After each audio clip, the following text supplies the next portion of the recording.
Welcome back to the Evolve newsletter. I'm Robin Zander, and each week I break down some of the habits and practices that allow you to build a new successful practice or habit in your own life. In today's newsletter, I thought I would break down some of the components that make for successful storytelling or successful sales, because they are in fact the same thing.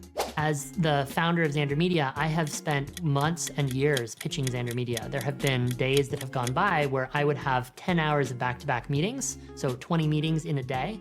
And on each call, I would tell the same or a very similar story that describes Zander Media's origin story, what we do today, and how we serve our customers. Who, as a founder, as an operator, as a business owner, or as somebody who has a partner, has a child, are constantly trying to sell your ideas to others. And when we break down the components of a successful sale or a successful story, you are better able to articulate and make sure that those stories land with your audience and achieve the result that you want. The elements of a story are personal, relatable, and inspiring.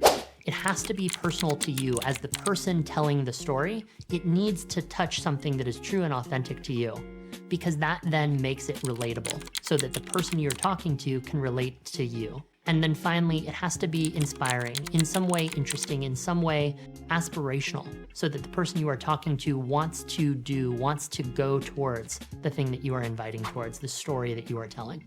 So here are the steps that I have found that make for a successful sale or a successful story.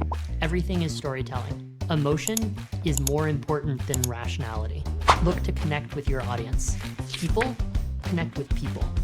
Notice what stories you frequently tell already. Refine and hone your story. See what sticks. Everything we do is storytelling.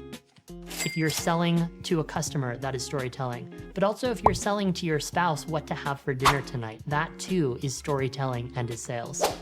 Everything that we do in communicating with somebody else has an element of storytelling or sales.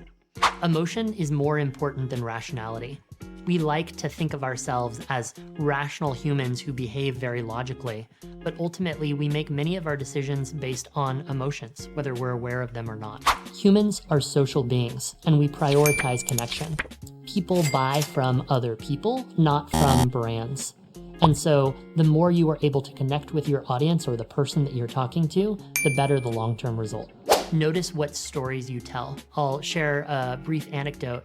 During COVID, I moved in with my partner, and for the first time, they noticed how frequently I tell many of the same stories to new people that I meet. They would, over the course of several weeks, start parroting back the founding of Robin's Cafe, or why Zander Media, or that time with my nephew.